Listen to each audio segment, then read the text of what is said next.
Boa tarde, gente. Fala aqui comigo. O pessoal estava elogiando o louvor, né? Que louvor poderoso. O salmista vai dizer que ele tem o seu trono em meio aos louvores. Deus habita em meio aos louvores. Quando você não souber o que orar, coloca um louvor. Porque você vai atrair a presença de Deus, você vai chamar a glória de Deus e a presença de Deus transforma. Gente, boa tarde, que Deus abençoe muito a tua vida. Que essa semana seja a melhor semana que você já viveu na tua história. Alguém acredita nisso? Você pode declarar em onde você estiver, na tua casa, no carro, no teu trabalho. Fala, eu vou viver a melhor semana da minha vida. Fala, eu vou viver a melhor semana que eu já vivi. Eu vou viver a melhor semana da minha história. Você pode escrever isso aqui nos comentários como um ato de fé, uma atitude profética. Fala, eu vou viver a melhor semana. Eu creio numa semana muito especial de Deus. Pastora Tati, Deus abençoe muito. Em instantes nós vamos estar aqui com o pastor Lucas e eu quero te pedir para você já ficar preparado. Eu já estou pronto aqui, Tem caneta, tem Bíblia, tem uma, tem duas. Dá para comparar a versão, entender melhor o texto, Já tem caderno aqui, Você já tá pronto aí? Você já tá pronto? Você vai almoçar com Jesus nessa segunda-feira. Você vai almoçar com o Espírito Santo em instantes. Vocês estão preparados? Vocês estão preparados? Então, tô te dando um minutinho para você se ajeitar aí, tá? Flávio colocou, pastor, muito obrigado pela oração de ontem na Pura Fé. A chave da vitória é a oração. Como é bom orar. Então prepara a Bíblia, prepara papel, caneta, caderno, caneta. O que você não anota, você esquece. O que você não anota, você esquece. Eu vou chamar o nosso pastor Lucas. Então, Bíblia na mão, caderno na mão, papel na mão, caneta na mão. E vou te pedir para você compartilhar essa live. A gente está chegando em 70 pontos. Vamos chegar em 80 pontos? Vamos chegar em 80 pontos? Tem alguém que precisa da palavra que vai ser liberada aqui hoje. Eu estou falando uma coisa muito séria. Até sexta-feira a tua vida não vai ser mais a mesma. Até sexta a tua vida não vai ser mais a mesma. Então eu vou chamar o pastor Lucas, mas eu quero te pedir uma coisa, Vamos para 80 pontos já? Todo mundo, tá vendo aqui meu dedo? Aqui, Tem aqui o aviãozinho. O pessoal chama de aviãozinho, também parece uma setinha, Tocou aqui todo mundo, Todo mundo. Abençoa alguém que Deus se abençoa. Cura alguém que Deus se cura. Levanta alguém que Deus se levanta. Toca aqui no aviãozinho. Vai abrir aquela aba. Mostra lá os últimos contatos que você falou, conversou, interagiu, se relacionou, stories, direct. Manda essa live agora para 20 pessoas. Manda que nós vamos começar a aprender essa semana sobre o segredo dos colossenses, o segredo da felicidade, o segredo de viver bem. Vai ser poderoso demais. Compartilha essa live, deixa eu chamar o nosso pastor Lucas.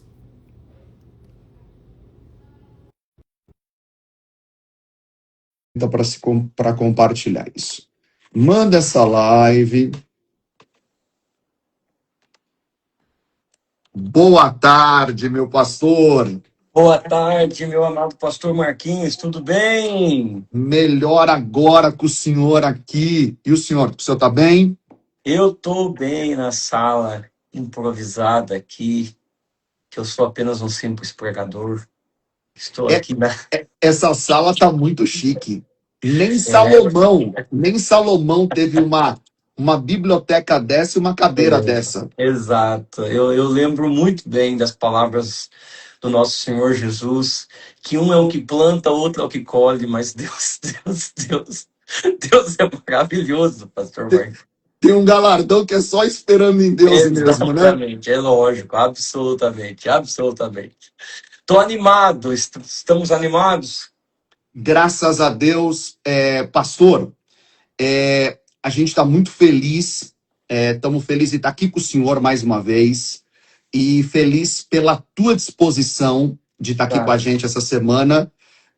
Sempre que o senhor tem estado com a gente aqui na live, sempre, além do próprio pessoal que já tem uma experiência, já é impactado no ao vivo, sempre tem uma repercussão depois muito forte, aquela última de Romanos 8, a da ruptura, né?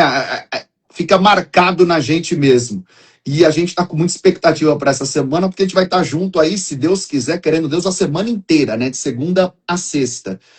E, e eu não sei se tem a ver com isso, mas também Deus vai trazendo outras coisas. A gente foi ministrado pela vida do Senhor numa palavra muito forte, não ontem, domingo retrasado, na nossa casa, na Igreja Pura Fé, sobre Cristo, sobre Colossenses. Eu não sei o que o senhor estava pensando em falar, mas eu queria pensar e perguntar para o senhor o seguinte, para a gente começar, enquanto o pessoal vai compartilhando essa live. Como é que nasceu essa palavra? Eu acho que muita gente tem esse tipo de curiosidade. Como é que nasceu essa palavra? E como é que nasce essas ministrações assim, tão fortes, que parece que rasga a gente? É que nem Hebreus fala mesmo, né? É a espada que penetra, né? O senhor ama esse texto. Como é que acontece isso? Como é que foi também essa palavra do Cristo? Fala pra gente um pouquinho. eu pregando todos os dias, esse mês de janeiro foi um mês muito atípico. Ontem completou, eu acho que quase 28 pregações, 29 pregações, Ó, desculpa todos os interromper o dias. senhor. Ó, eu falei, ó, o pessoal tá falando assim, ó. Que a palavra dos Colossenses está pegando até hoje. A Débora, ela colocou aqui, ó, li Colossenses a semana toda, para ver que não é exagero. Desculpa interromper o senhor. E pregando todos esses dias, pastor Marquinhos, pregando em vários estados, em vários lugares no Brasil, do Acre até o interior de São Paulo, em todos os lugares, o Espírito Santo começou a me mostrar uma certa necessidade que a igreja precisa hoje, as pessoas, de um alerta. E eu estava lendo a carta aos Colossenses, porque a nossa igreja está com o ano do servir, e lendo Paulo aos Colossenses, eu me lembro que eu estava pregando em Buritama. Quando eu estava pregando em Buritama, eu cheguei e o grupo de louvor estava cantando aquele louvor Cristo, Cristo, Cristo.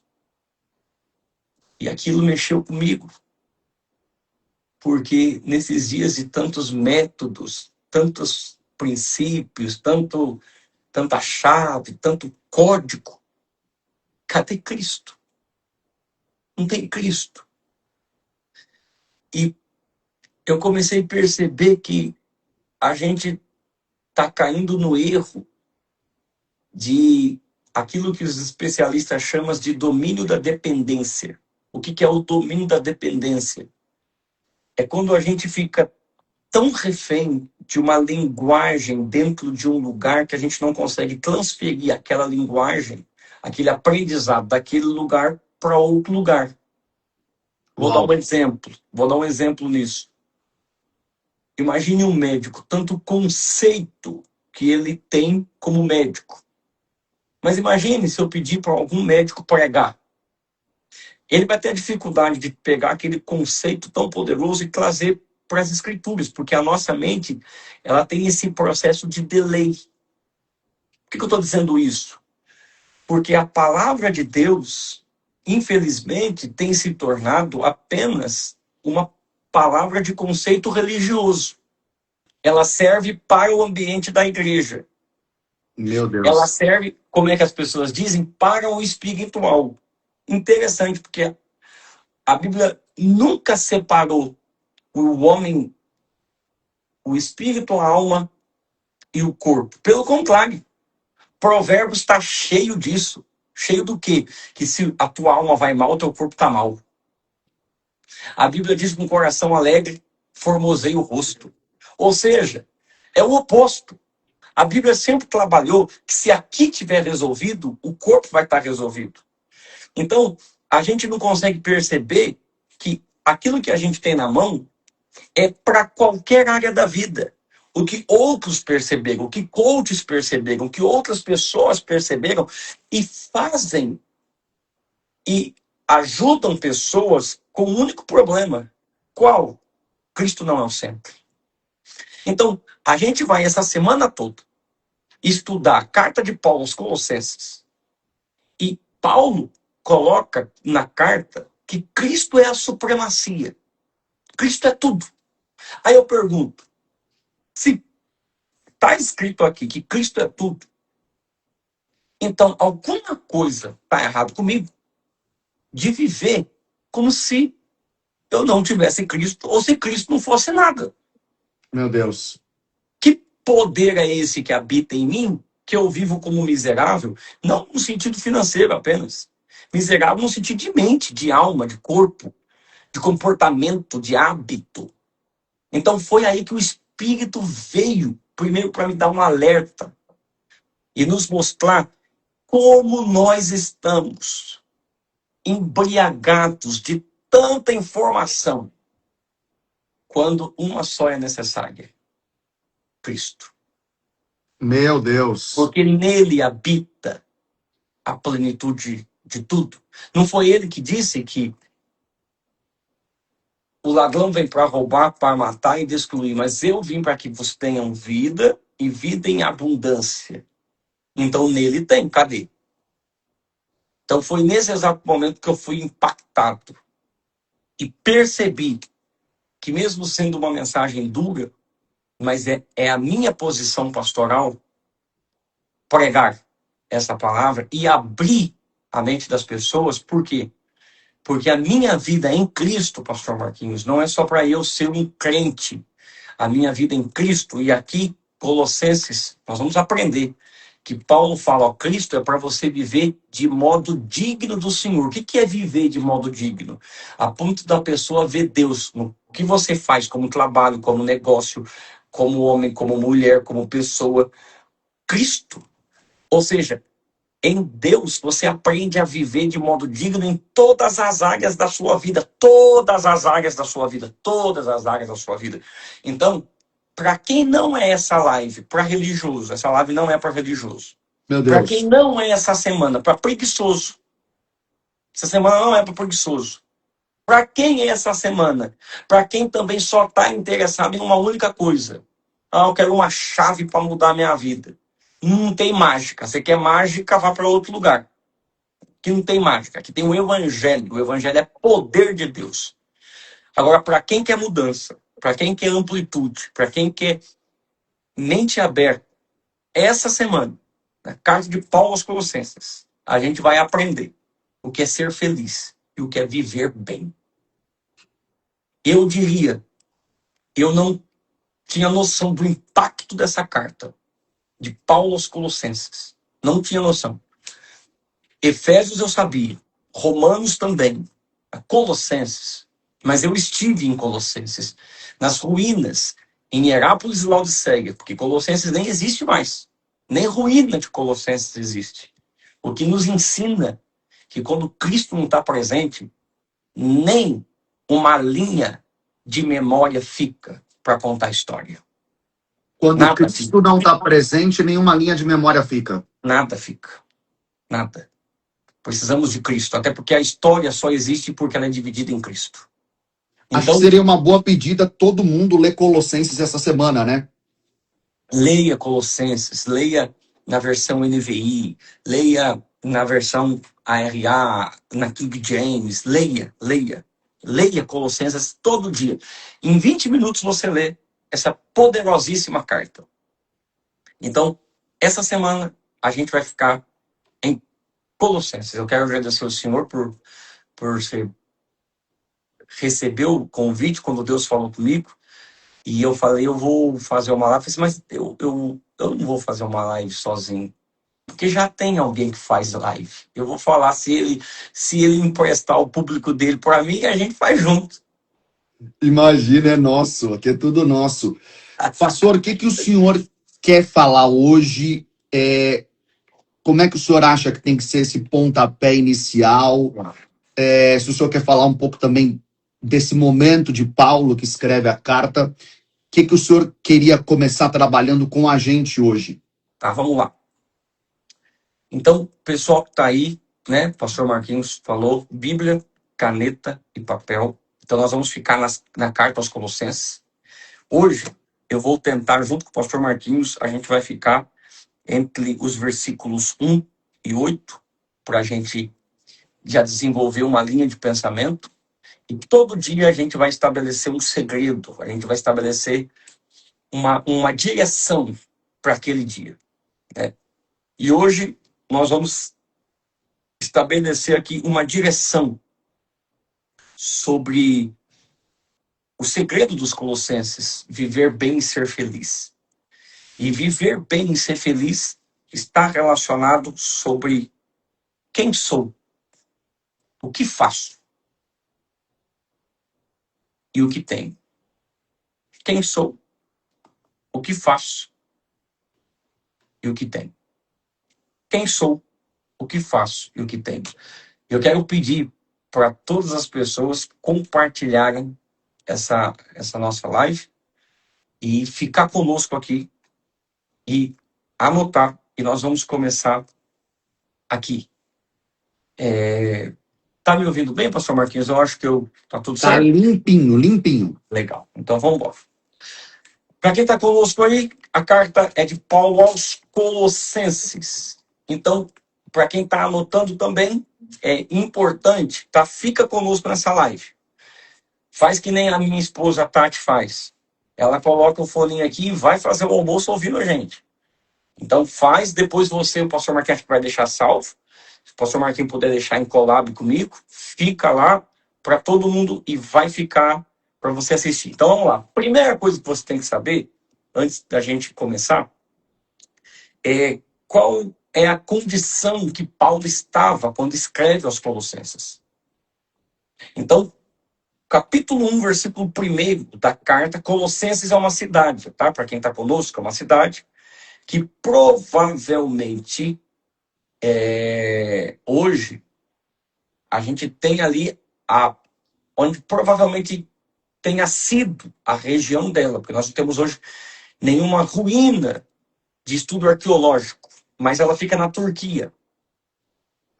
E é uma igreja de gentios. O que significa isso, pastor Marquinhos? Fala conosco, para a gente ficar bem. Gentil do grego, pastor, me corrija se eu estiver errado, é a palavra gente, né? Era todo não judeu, né? Então, o que isso aqui é maravilhoso? Isso aqui é maravilhoso porque não é uma igreja de judeus, ou seja, não é uma igreja que tem raiz dos apóstolos, daqueles que iniciaram. Então não é uma igreja judaica, como era a igreja primitiva, a primeira igreja. Mas é a igreja que já está vivendo a promessa de Abraão, que em Cristo serão benditas todas as famílias da terra. Uau, uau. É uma igreja de gentios. É uma igreja que está vivendo uma promessa que Deus fez a Abraão. Mas a gente vai entrar nisso depois. Então, é uma igreja. Por que isso é importante? Porque como gentios, dentro de um império, eles têm hábitos, culturas, eles têm os seus deuses, é paganismo. Sabe, ser feliz e viver bem está muito ligado a você também entender onde é que você está. As Meu suas Deus. origens, sua vida. Meu Deus do céu, nós somos gente, nós estamos ligados com pessoas. Cada um de nós carregamos memórias que está relacionado ao ambiente que a gente viveu. E essa construção e desconstrução passa a partir desse conhecimento. Então, entendamos, Colossenses é essa cidade do Império Romano que tem uma igreja lá e são gentios. Tá? Outro ponto, Paulo nunca esteve lá. Uau. Paulo nunca esteve lá. O que já é extraordinário. Por quê? Porque mostra a visão global de Paulo. Ou seja, as pessoas geralmente só se interessam por aquilo que está perto. E a beleza é você olhar para além dos seus limites. É por isso que tem gente que nunca prospera, porque quer estar preso àquilo que está perto. Meu Deus. Mas Paulo sabe que o evangelho é alcance. Então, Paulo nunca esteve em Colossenses. Quem fundou a igreja em Colossenses foi o pastor Epáfras, companheiro de Paulo. Existe uma outra coisa poderosa.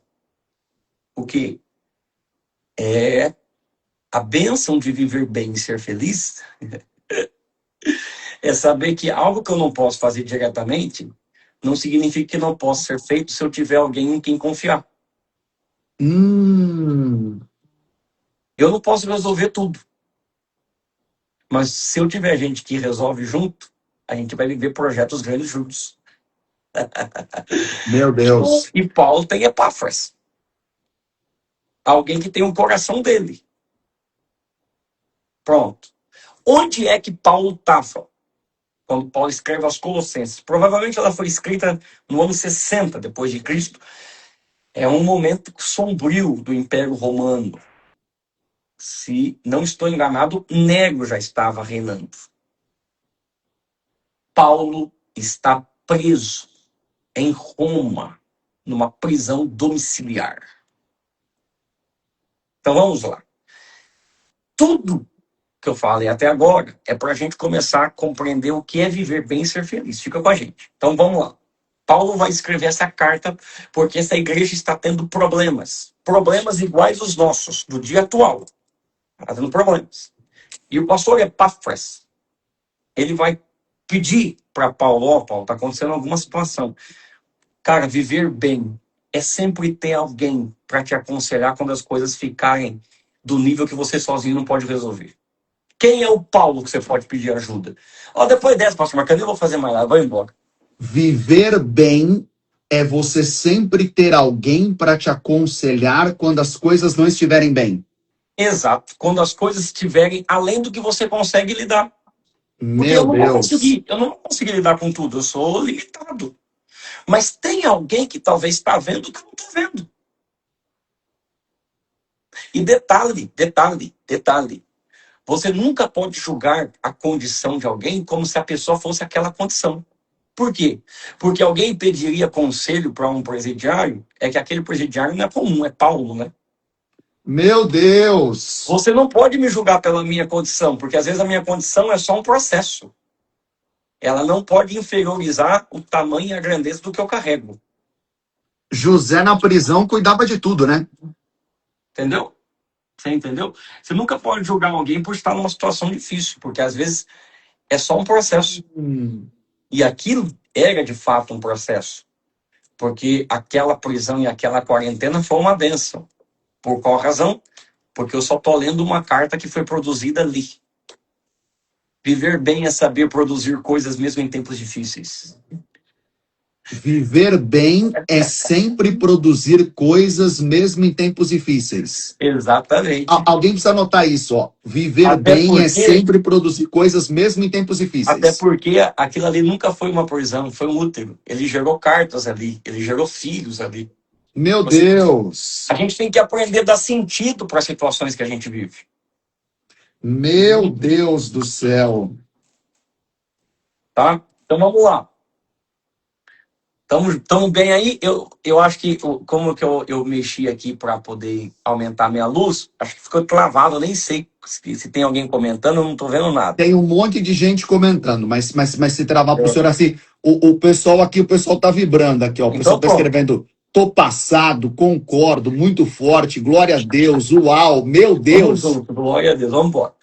Então, Colossenses capítulo 1, versículo 1. Vamos lá.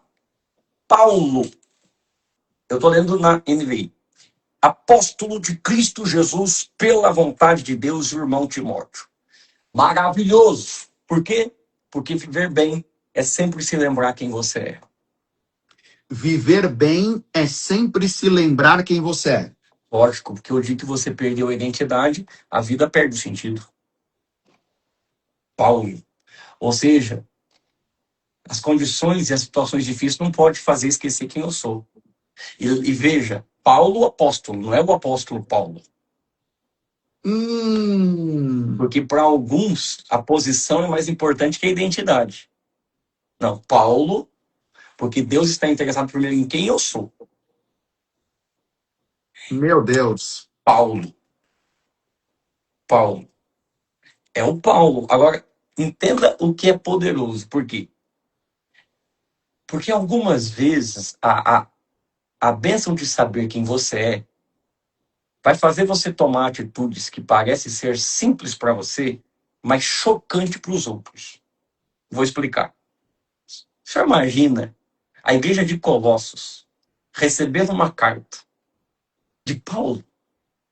Pô, o cara tá preso lá em Roma, ainda que seja em domiciliar, e o cara tá preocupado conosco. Para Paulo não é chocante, porque para Paulo é óbvio, é propósito dele. Porque é sobre quem ele é. O escrever uma carta para Paulo para a igreja não é uma questão de obrigação, não é uma questão de essência. Tem a ver com quem ele é. Meu Deus.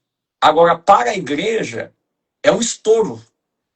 Porque o cara está preocupado com a gente. Nessa condição. É por isso que a bênção de ser feliz tem a ver com identidade e autenticidade. Por quê? Porque quando você sabe quem você é em Deus e vive nessa certeza, a sua atitude que parece ser tão habitual e comum, para o outro é tão impactante e extraordinário. Posso fazer uma pergunta para o senhor, se não for fugir Vamos muito do junto. assunto? Não, vamos junto. Tentando pensar na cabeça até de quem está assistindo e ouvindo, a pessoa fala assim, entendi, né? Paulo, o viver bem começa em a gente saber quem a gente é. É, Mas quando a pessoa nem sabe quem ela é, por onde que ela começa? versículo 1. Pela vontade de Deus. Tem que descobrir Deus. Descobrir a vontade de Deus é descobrir que... depois dessa eu vou embora, pastor, porque eu não vou ficar aqui. Essa foi boa. Não, não, fala isso de novo, pastor, porque você vê que muita gente não sabe nem quem é. Pela vontade de Deus. Apóstolo de Cristo, ou seja, eu sei quem eu sou, eu sei o que eu tenho que fazer. Apóstolo de Cristo, pela vontade de Deus. Primeira coisa é deixar ser encontrado. O caminho encontrou ele no caminho, Jesus. Meu Deus. Não, Agora, explica isso aí de novo, porque tem alguém que ainda não pegou isso aí. então para o pessoal entender, o apóstolo Paulo era um perseguidor da igreja. Paulo é fariseu. Paulo é inteligente. Paulo também é cidadão romano, ele tem duas cidadanias. Ele é de Tarso, da Cilícia. E Paulo foi um perseguidor por ser zeloso quanto à lei de Deus. Aquele movimento chamado o caminho, que eram os discípulos de Jesus, tomou conta não só de Jerusalém, como já estava tomando conta da região da Turquia. Até em Damasco tinha crente. Paulo começou a perseguir e uma vez que Estevão morre, porque ele ajudou na morte de Estevão, fiel testemunho, ele vem disparando contra os cristãos. Mas Deus sempre age a partir do caos. E o que parecia ser caos para a igreja era Deus criando um novo apóstolo. Meu Então, Deus. Jesus desceu no caminho de Damasco quando Paulo estava levando cartas para tentar destruir a igreja. Mas quem foi destruído foi as cartas que Paulo levou. E o Senhor Jesus desceu no caminho de Damasco. E o caminho que é Jesus desceu no caminho. E a luz raiou. Paulo ficou cego porque quando ficou trevas do lado de fora, foi a primeira vez que ele se viu do lado de dentro. E percebeu que ele estava lutando contra o Senhor. Dura coisa é contra ti recalcitrar os meus aguilhões. Então, Paulo foi encontrado. Qual foi a primeira coisa que Paulo fez? Jejum. 3 dias em oração. Para quê? Para descobrir quem eu sou nele. Quem ele é em mim. É o poder da ressurreição. É o poder do vazio. Até que você se esvazie, você não pode ser cheio da vontade de Deus. Então, Paulo, a partir daquele momento, ele começa a caminhada com Cristo. E assim, conforme o Paulo relata em Gálatas, é um tempo, é um processo. É 3 anos no deserto, são 14 anos até Paulo. Ou seja, é um processo. É um processo. A vontade de Deus é um processo que se descobre dia após dia. Porque tem a vontade de Deus, eu vou tentar fazer isso em sistemas, tá? Então, tem a vontade de Deus no sentido macro. Por exemplo, a vontade de Deus, Lucas. A vontade dele é que ele se torne um pregador do evangelho, tá? Só que essa vontade macro se subsiste por pequeninas, por vontades menores que vão levar até ela. Então, por exemplo, essa vontade de Deus em eu se tornar pregador, então, já que essa vontade macro é o objetivo final, então ela se sustenta por vontades pequenininhas. Primeiro, é a vontade dele que eu estude, é a vontade dele que eu passasse níveis de situações para amadurecer, por frustrações, que eu fosse apresentado a algumas pessoas, que eu estudasse em alguns lugares. Você entende? Então, as pessoas acham que a vontade, qual é a vontade de Deus? Que eu fique próspero. Tá. Então, dentro dessa vontade absoluta, existe as vontades que eu vou chamar as vontades, os pontos pequenos, que na verdade são as pequenas sementes que vai te levar até o propósito final. Então, pronto, a vontade de Deus é que Paulo se tornasse pregador dos gentios? Mas isso tem um processo. Vai para o deserto, fica 3 anos lá na Arábia, depois volta. Ele vai ter que ser acompanhado por Barnabé. Ele vai andando daqui ou ali. Ele quer ir para lá, o Espírito manda ele ir para o outro lado. Então, essa vontade de Deus, ela não é simplista como as pessoas imaginam. Ela é diária. Abraão, tem uma vontade principal para você, absoluta. Eu quero fazer de ti uma bênção. E agora? Agora caminha. Porque todo dia você vai entender como eu vou fazer. Maravilhoso. Isso é a vontade de Deus. Todo dia você vai se relacionando com ele. Então, como eu vou descobrindo quem eu sou? Eu sou filho de Deus. Jesus me salvou, me resgatou. O pecado não tem poder sobre mim.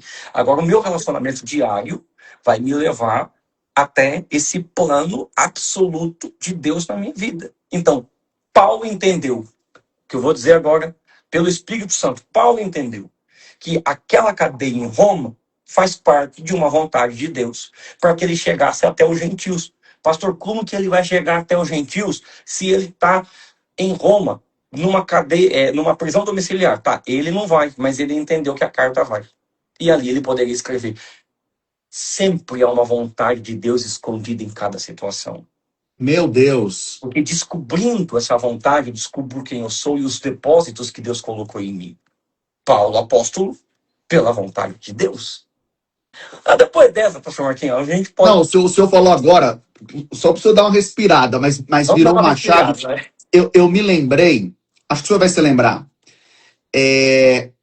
uma aula no instituto que o senhor deu, e eu estava assim nessa aula, e o senhor falou sobre Daniel ter jejuado para entender o que Jeremias escreveu. Exatamente. E eu lembro que o confronto do senhor naquela aula foi: qual foi a última vez que você jejuou? Ou você já jejuou para entender uma palavra, compreender um texto? E aí o senhor falou, minha cabeça começou a explodir, porque será que nós não estamos jejuando para ter coisas quando deveríamos jejuar para entender a vontade de Deus, né? Exato. Por quê? Porque o jejum, o que é o jejum? O jejum é uma desintoxicação de si mesmo. Uau. Isso é muito forte. Por que isso aqui é muito forte? Deixa eu continuar então. Vamos lá, eu vou entrar no jejum. Então fica comigo. Ó. Paulo, apóstolo de Jesus Cristo pela vontade de Deus, o irmão Timóteo, daqui a pouco eu volto nisso, aos santos. Ele chama a igreja de Colossenses de santos, porque esse também é um nome. Os santos era o povo separado. Santo é separado do Antigo Testamento, que é a antiga aliança, e que somos agora, por Abraão, da mesma família. Então a igreja recebe também o nome de santos. Eu sou santo, o Senhor é santo, os nossos irmãos e irmãs que estão aqui são santos. Santo é separado. Agora, o ser separado, eu acho que a questão religiosa focou muito, por muito tempo, principalmente eu vim de uma igreja pentecostal, o santo como costumes, usos, comportamentos ligados a exemplo. Se você é crente, você tem que ser santo. Então você não pode, irmão, usar camisa regata, porque você é santo. Separado do mundo. Cada um com seus usos e costumes, mas eu fico na palavra. Ser separado está relacionado a um nível de separação que me arranque de qualquer coisa que seja destrutiva, corpo, alma e espírito. Então, santidade tem a ver com separação nesse sentido de propósito, renúncia, de higienização, tanto corpo, alma e espírito. Por que eu estou falando higienização? Porque pastor Marquinhos é mestre na palavra, então o senhor sabe o que eu vou dizer. As pessoas que estão aqui. Uma também dos rituais de santificação tinha a ver com dieta. Porque santidade também é saúde. Depois dessa eu vou embora. Tchau. Santidade também é saúde. Lógico. Por exemplo, quando Deus diz assim, se separa, então não seja tomado por bebida alcoólica. A pessoa fala, Deus está me tirando o que é o prazer. Não quero que você morra de cirrose. Meu Deus. Quando Deus diz assim, não fica se envolvendo com promiscuidade, relação sexual. Por quê? Porque, primeiro, eu não quero que você destrua a tua alma, eu não quero que você dizime o seu corpo, e eu não quero que você faça disso apenas uma adrenalina sem sentido. Seu corpo não vai saber reagir. Isso vai te destruir. Santidade é saúde.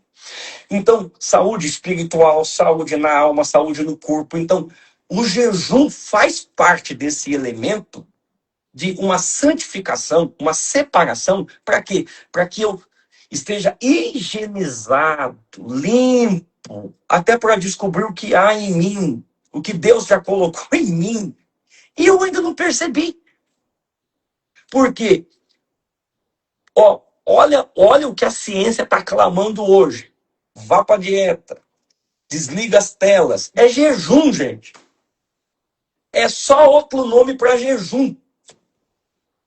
E a frase que o senhor cita do C.S. Lewis é muito boa, né? Exato, que às vezes a dieta é um castigo por não ter jejuado por motivos mais nobres. É jejum. O que os psiquiatras dizem hoje? Desliga tudo. Fica um tempo, 1-2 horas. A minha psiquiatra disse, Lucas, fica 1-2 horas só deixando a sua mente limpar para você pensar em Deus e focar no que importa. O que é isso? Meu Deus do céu. Por que Paulo chama os irmãos de santos?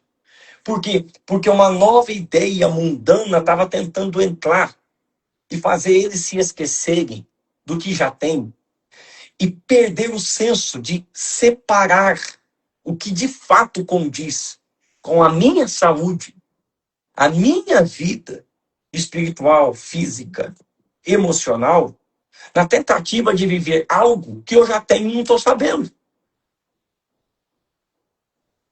Então, o jejum faz esse sentido. A gente não jejua para buscar em Deus o que já temos, porque na maioria das vezes a gente acha que a gente não tem.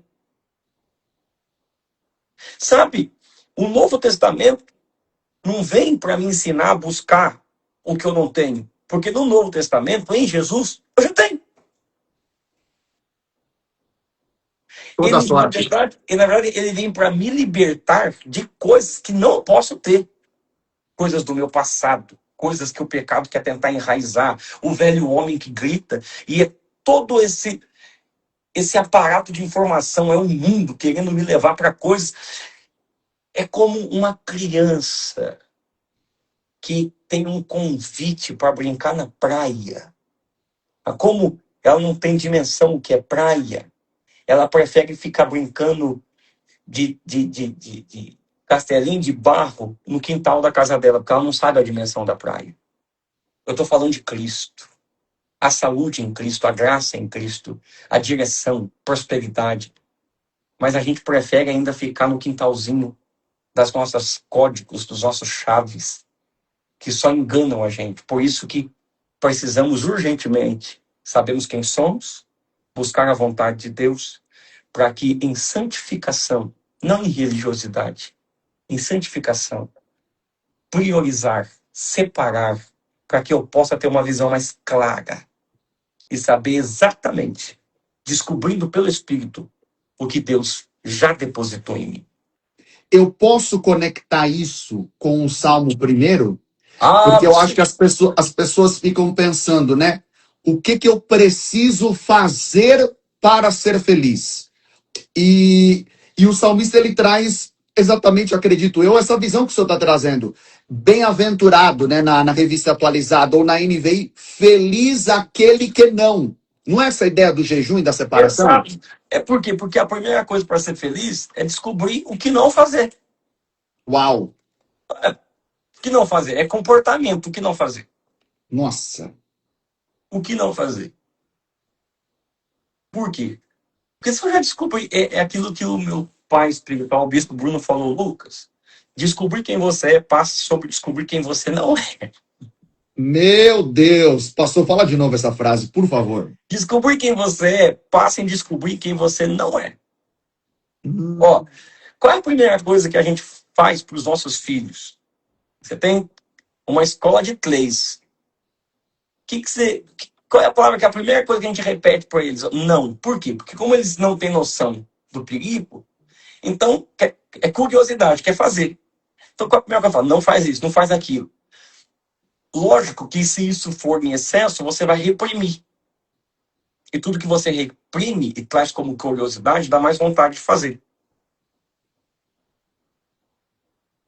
É por isso que Paulo vai mostrar o mistério de Cristo oculto.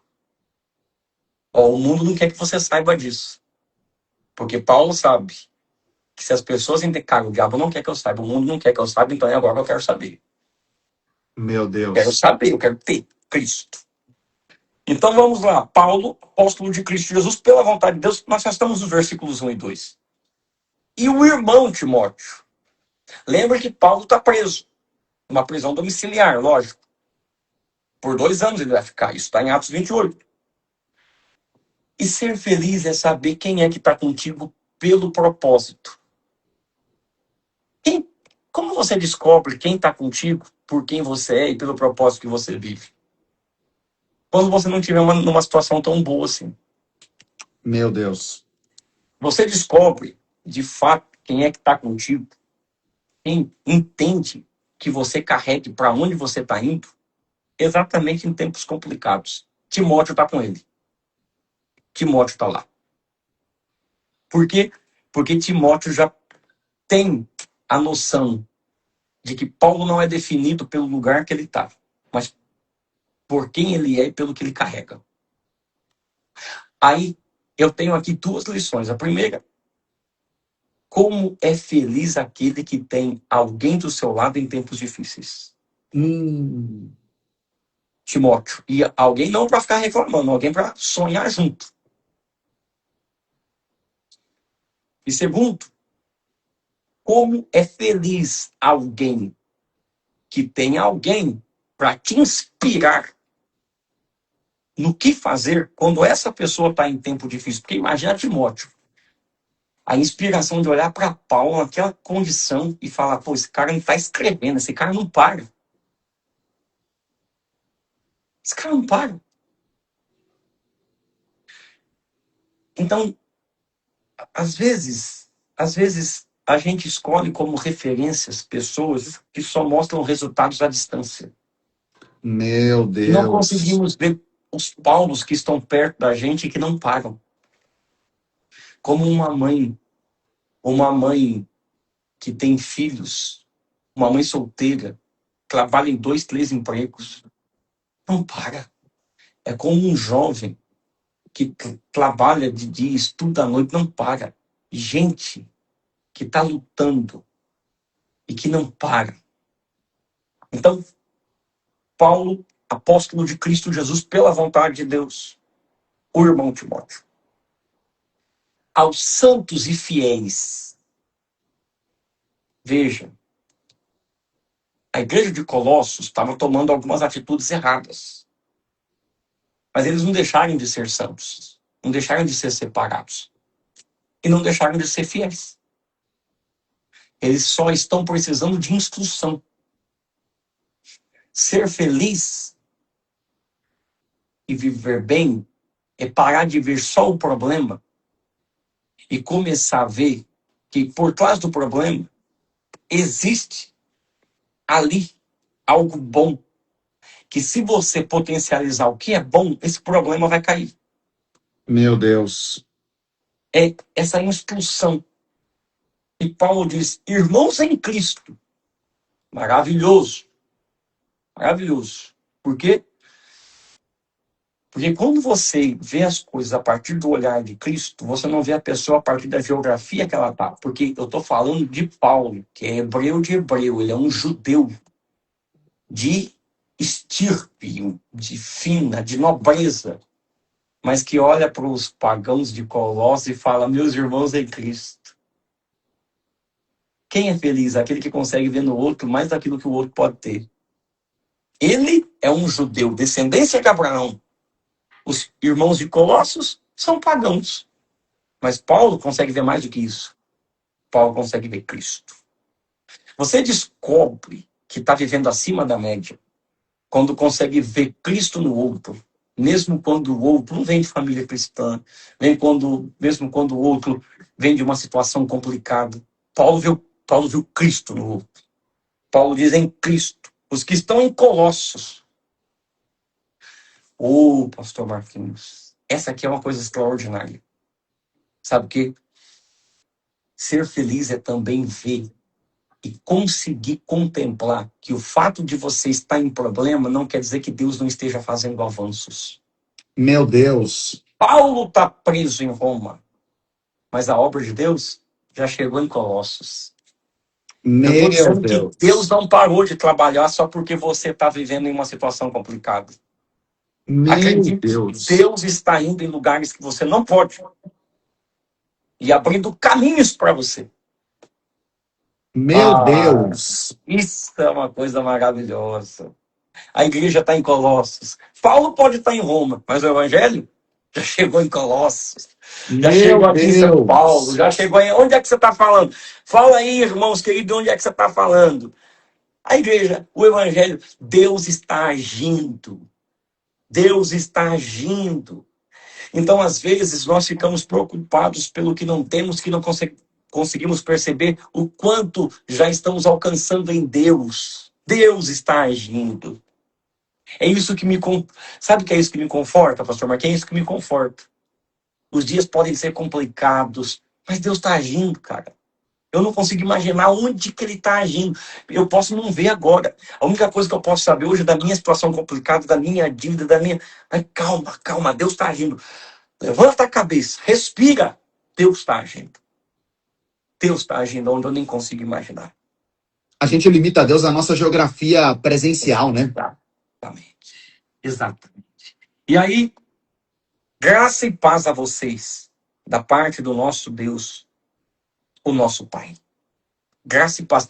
Eu não tenho nem tempo para falar isso, porque, ai meu Deus do céu, você só pode oferecer graça e paz quando há riqueza em você. E veja, Paulo consegue ver graça e paz dentro da situação que ele está.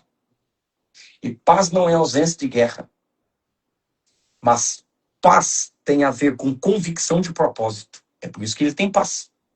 Paz não é ausência de guerra. Paz tem a ver com convicção de propósito. Exatamente. Convicção de propósito. É aquela situação que você está convicto de que há uma intervenção de Deus ali. E mesmo em situações complicadas, você continua indo. É paz. E aí, versículo 3.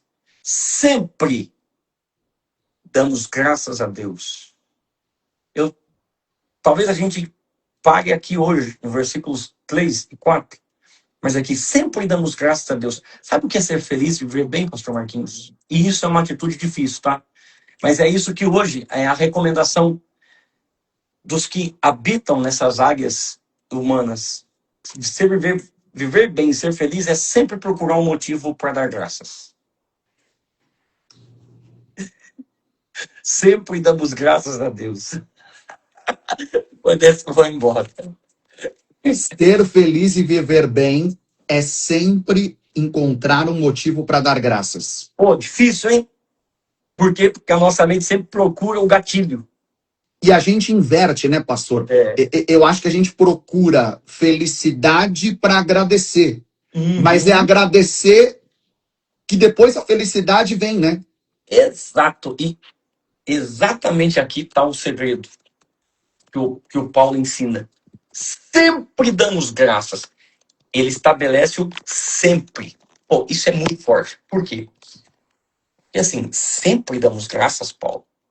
Eu pensei que você estaria preocupado, em crise. Não, Paulo está dando graças. Por quê? Porque eu estou vivendo a minha situação, mas eu não estou preso nela. A igreja está em Colossos, tem um pastor, Epáfras, Timóteo está comigo, tem gente fiel, tem gente batalhando, há uma saída, tem recurso chegando, porque Paulo está lá, mas é uma casa alugada, o aluguel dele tem que ser pago. Opa! Tem motivos para dar graças. Eu quero fazer um desafio. O pessoal que está conosco tem motivo para dar graças? E não só um motivo. Paulo disse, sempre damos graças a Deus, o nosso Pai do Senhor Jesus, quando oramos por vocês. Qual é o motivo para Paulo dar graça? A igreja de Colossos. Eu quero dar graça. Meu Por Deus. exemplo, eu quero dar graça por pessoas que estão no mesmo propósito, na mesma fé. Tem alguém para dar graça, tem alguém para agradecer, tem alguém para saber que está orando por mim. Ter graças, dar graças é também procurar alguém a quem eu vou orar. Eu sou tão grato pela vida daquela pessoa que eu vou orar por ela. Sabe? Nós só oramos para que Deus nos abençoe. Porque talvez somos ingratos o suficiente em agradecer e orar por aqueles a quem Deus já usou para nos abençoar. Jesus. Orar por alguém.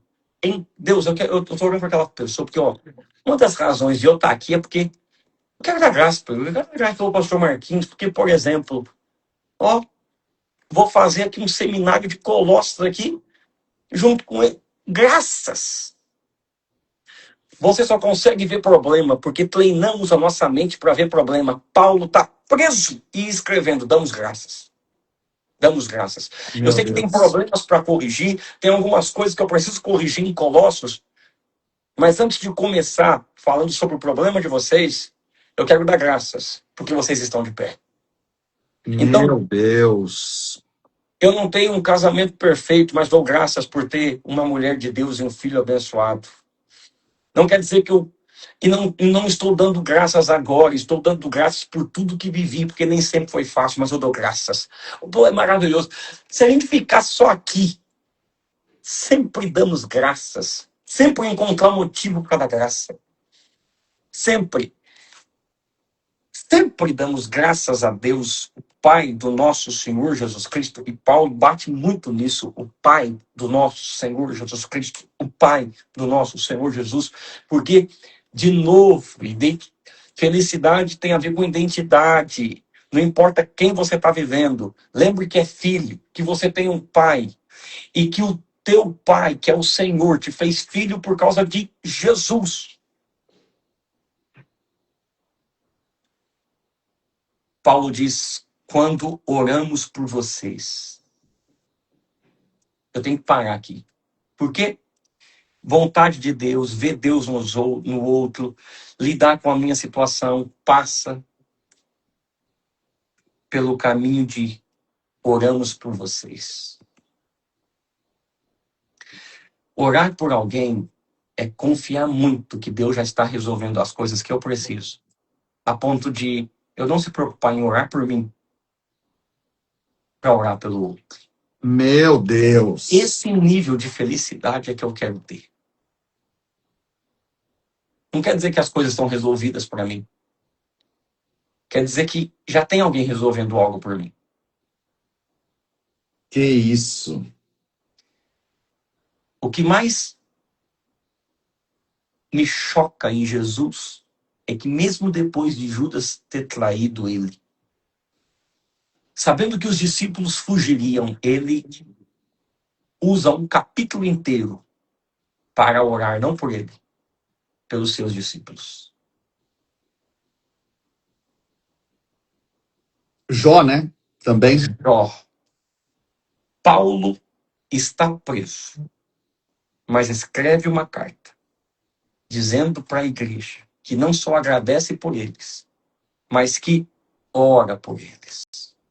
Hum, Oramos por vocês.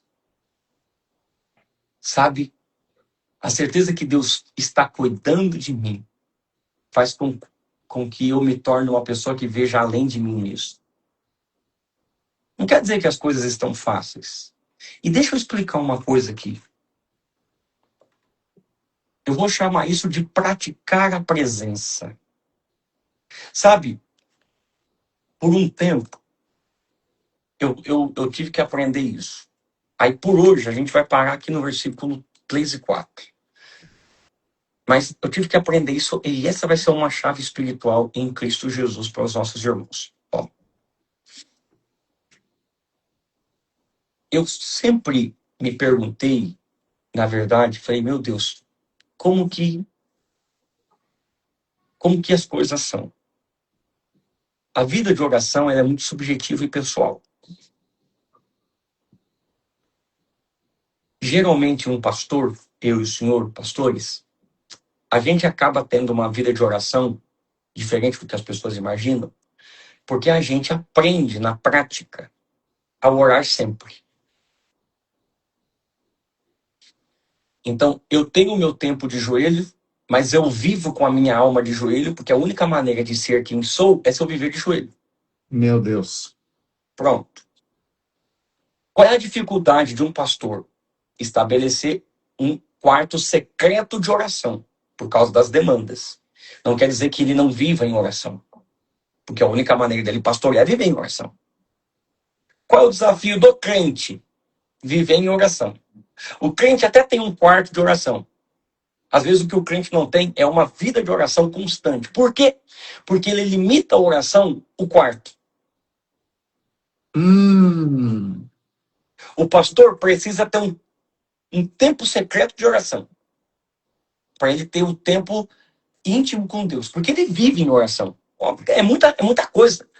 Pô, eu prego. Daqui a pouco eu vou pregar. Eu tenho que estar em oração. Então o que eu preciso? Aquele tempo sozinho. A vida do crente comum é diferente. Por quê? Porque ele precisa ter o tempo, ele tem que ter um tempo em oração. Ele chega em casa, ele tem que ter um tempo, ele tem um tempo de oração. O que ele tem que aprender? Que a vida com Deus não pode se limitar só àquele devocionalzinho dele. Ele tem que sempre, essa é a palavra. Aí como que a gente faz sempre? Como que faz, pastor Marquinhos, para a gente praticar uma vida de oração? Praticar a presença de Deus. Vamos lá. Maravilhoso. Deus está envolvido em tudo em minha vida porque Ele é o Emanuel, Deus conosco. Correto? sim. Correto. Tá. Então eu preciso aqui escrever um livro, alguma coisa. Eu preciso trabalhar, preciso lidar com uma coisa operacional. Eu trabalhei numa gráfica, eu tinha que lidar com problemas de etiqueta, rebobinar. Como que eu faço a minha oração? Pô, entrei em crise, não consigo encontrar a cor, não encontro o encaixe. O Espírito não me guia a uma verdade, trabalhar não é uma verdade. Senhor, me ajuda. Como que faz? Abre a minha cabeça. Me faz entender. Estou ensinando a praticar a presença. Meu Deus. Uma dona de casa, sabe? A filha está dando problema. Senhor, me ajuda a perceber. Sabe? No trabalho, no trânsito. Ô, Senhor, me ajuda a ter paciência. Eu vou chegar naquela reunião. Não há nada que você não possa envolver oração. Não há nada. Praticar a presença. Oh, Espírito da Glória. Praticar a presença. Praticar a oração. Sempre dar graças. Sempre orar. Sempre pedir a intervenção divina. Para de viver como se fosse só uma vida religiosa. Como se só ora ou só tem vida de oração quem tem quantidades e quantidades de ida a monte ou qualquer algum lugar específico. Lógico que é extraordinário, principalmente lugares. A nossa igreja hoje, os homens da nossa igreja hoje vão para o monte. Tem um lugar maravilhoso que eu prego, o Vale da Bênção, um lugar de retiros de oração maravilhoso. Mas se a gente não aprender a fazer o que Paulo está dizendo, ter essa consciência de sempre estar em oração por alguém ou por alguma coisa, o que vai tomar a nossa cabeça são níveis de ansiedade e preocupação que nos dá sensação de controle, mas só adoece a alma. Um casal não tem um relacionamento só quando vai para um lugar especial, numa noite especial, uma viagem. Acabou. Até porque quando uma gritaria invade uma casa, é porque significa que ela ficou muito tempo em silêncio. Meu Porque a Deus! falta de comunicação leva ao exagero. Meu Deus do céu! Então, hoje, o nosso exercício hoje aqui, Pastor Marquinhos, é os desafios que estão conosco. Eu sei que quem está conosco quer um milagre, quer uma porta, quer uma bênção. Mas se você quer viver bem e ser feliz, agora você não vai orar por você. E nem por alguém da tua casa. Porque por alguém da tua casa também seria fácil, porque estava envolvido com você. Ore por alguém, amigo, familiar, vizinho, distante. Familiar mais distante. Alguém que você nem lembrava. Alguém que te ajudou, alguém que te persegue. Começa a treinar a tua mente. A praticar a oração, não só pelas coisas que você gosta, mas pelas coisas que você não gosta. Porque você não acredita? A gente não acredita que Deus está cuidando da gente? Então, se Ele cuida de mim, eu vou orar para que Ele cuide de outros. Para que o meu coração seja curado enquanto eu oro. Esse é o primeiro dia para descobrirmos na carta de Colossenses. A igreja não era perfeita. Paulo não está numa situação fácil. Mas Paulo é resolvido em Cristo. Sabe quem é, sabe onde está, sabe com quem está.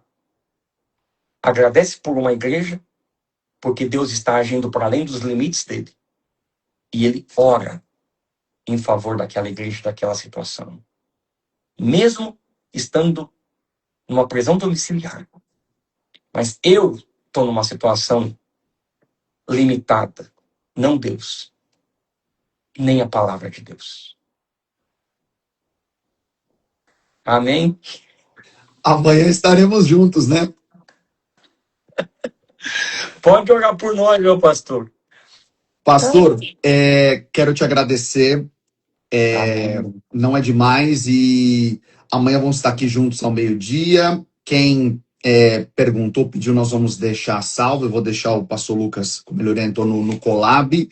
Quero já te pedir, não apenas por esse tempo de lives que vamos ter aqui essa semana, mas quero te pedir para você clicar aqui nessa setinha que está aqui, quem está aqui no ao vivo, né? Quem pegar a gravação vai mostrar aqui. Pastor Lucas e eu estamos fazendo a live aqui. Mas você pode clicar agora, se você ainda não seguiu o Pastor Lucas, siga, porque esse é um Instagram com propósito, né? Não é Instagram para mostrar orgulho, ego, nada disso, é para realmente cumprir um chamado, uma missão. Então clica aqui, se você não seguiu o Pastor Lucas, siga. Se você também quiser seguir a gente, clica aqui, pode seguir a gente também. Amém. Segue também todo dia, pastor Marquinhos tem uma frase, tem uma palavra, e nós estamos aqui para isso. Nós não estamos numa prisão domiciliar, mas estamos para explorar a internet e ensinar pessoas que estão além da nossa compreensão. Em nome de Jesus. Posso orar pelo senhor, pastor, pelos irmãos? Agora! Senhor, muito obrigado por esse primeiro dia, porque nós já fomos surpreendidos pela tua palavra, já fomos alimentados por ela. Eu quero te dar graças, Eu quero te dar graças por cada um que está aqui, cada um que parou aqui para ouvir a tua voz. Quero te dar graças, Senhor, pela vida do pastor Lucas, pastora Tati, o Gabriel. Quero te pedir que o Senhor abençoe tudo que leva o nome deles. Cada agenda, cada propósito, cada desejo, cada intenção do coração. Te dou graças pela nossa igreja, por a fé, por aquilo que recebemos no domingo retrasado. Cristo, a esperança da glória. Te damos graças pelo nosso bispo Bruno, a nossa bispa Vanessa, toda a sua casa. Senhor, te damos graças pelos pastores, pelos voluntários, pela tua igreja. Te louvamos por cada um que vai receber essa palavra através dessa gravação. E cada um que vai estar conosco aqui essa semana. Te louvamos e entregamos esse primeiro dia para louvor e glória do teu nome. Em nome de Jesus. Amém. Amém. Pastor, muito obrigado. Amanhã estamos juntos. Tamo junto. Vou salvar a live aqui. Obrigado. E todo mundo lendo Colossenses, né? Amém. Obrigado, meu pastor. Amém. Até amanhã. Até amanhã.